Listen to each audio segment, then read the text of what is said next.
Hi, so mag-hairstyle tayo muna. Mag-arrange lang tayo ng buhok. Baby oil. Ay, huwag na tayo mag-baby oil kasi baka masira yung buhok natin.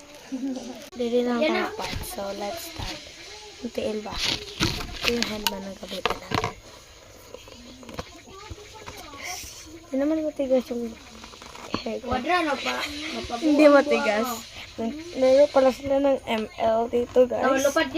I don't know anong sasabihin ko, but sasabi ko na lang my life. Kahit nag-hairstyle tayo kasi ang ingay nila. So, ngayon, I am 11 years old. My birthday is on September. My name is Bella Roline Chitana, but you can call me Bella. This account is my mom account. So, my language is Bisaya. I am from Philippines. Yung Mindanao is Zamboanga. Zamboanga, Tapilisan Zamboanga del Norte. Mag-grade 7 na ako. So, let's speak Bisaya today. So, karon history ng buhok. So, straight na di akong buhok, guys.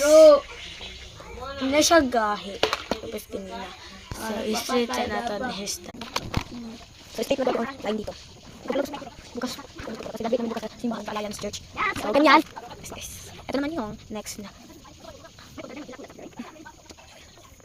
Yung gear nyo, guys. Sabon ko kasi. Hold ka lang. No. Hindi. Next, matapos natin this one. That was a dog. Like that. Next, na natin. Sorry for my forehead. This is the original forehead, guys. I'm so sorry. So hard.